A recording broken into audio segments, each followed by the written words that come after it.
Is it Kentucky every day? Yeah, no, not me. Well, that's the other side of that. There you go. Well, y'all have, I guess, wrapped up on the farm. Can you assess where your guys are at now after working out there? Well, we've had more good days than bad days.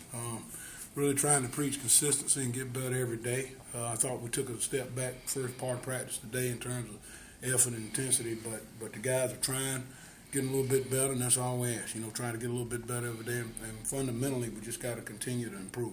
I know it can be a tough time out there for some of the younger guys. How do you see some of them handle it? Well, I got two. Chris Jones is he's still kind of stuck in high school mode at times. We've got to get him to understand the speed of the game here and what's required and the amount of intensity and the amount of effort he's got to play with. But he's got some talent, so we just got to keep working with him every day and try to get him to play a little bit faster and improve on some technique things. How is Trent with that? The young guys, Trent Simpson, coming off last year's knee injury. How's he? Trent's been really a surprise. He's been better. He's moving around better than I thought he would. He's probably a little bit ahead of Chris just from technique, fundamental-wise, but I like him. I like what I've seen him. I think he's got a chance to develop into a pretty good player. How do you get Chris to transition from high school mode to, you said, college mode? We just got to keep pushing him. He's got guys around him that's trying to get him going, and I think peer pressure is probably the best thing. Guys are talking to him, say, hey, man, when we line up on the 31st, the bullets are going to be flying for real, and you got to line up and play. So, you never really know until you get in there. And then you see him adjust, see guys adjust to the speed of the game. We can preach it and talk about it all day long, but until it happens, they really don't have a concept of it. He thinks he's playing fast, but he really doesn't have a concept till the game starts. How have Jones and Simpson helped guys like AJ and Ryan and all the other guys, the backup at ends and places like that? Who'd you say? Ryan Brown, AJ Jefferson. Doing good. I talk to them older guys about coaching them younger guys all the time. Nico, he's been out with his thumb. He's over there coaching them up. Ryan Brown's done that.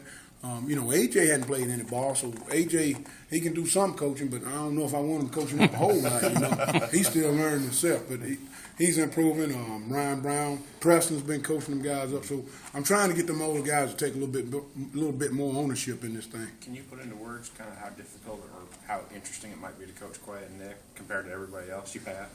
Well, it depends on the day, to be quite honest. They come out there and their mind's right. They have pretty good days. Today was a better day for Quay. Both of those guys are talented, but right now they just don't have a clue in terms of effort and consistency. Talk about Nelson Adams. I've heard some players say they've been a little bit surprised as, not that he's dominating or anything, but just how he's hanging in there and trying to learn every day. Well, Nelson, I made a comment to him, the best ability is availability. Nelson's been there every single day from spring to fall. And if you come out there and work hard, you can't help but get better. And that's what he's done. He's trying. He asks questions. He says, Coach, I'm going to work on this today. I'm going to get better at this. And Nelson's kind of been a hard hat guy. He just shows up and works every day, and it's a lot to be said for that. All of a sudden you develop a little bit more trust in the guy because he's going to be there. He's going to battle. He goes when he's hurt. But he's gotten better. He's still a long way from a finished product, but he's getting better. The few months you've had now to coach Danico, just what's really stood out to you about him, just his tools and his effort? Well, he's a pretty good athlete. He works hard. I think he wants to be good. There's a lot to be said for that. He's hungry to learn. He's coachable. He hangs on everything you say everything you tell him. And he understands this is his last go-round. This is it for him. And it's probably a little bit more, as most seniors, always a little bit more sense of urgency. Yeah. And you try to convey that to the younger guys. But I remember one of my senior year, all of a sudden it's a little bit different because you realize this is the last time he's had his last two-a-day. It'd be the last time he plays with this group. So he's coming along. We just got to get him back now and get him going again next week. I know his all-around game is something that he tried to develop, and it looked like it started coming around late last season. You see him more as a guy who can equally defend the run and the pass? He should be able to. He's got talent. He's got length. He's strong enough. I talk to him all the time about, you got to be great in the run and the passing game.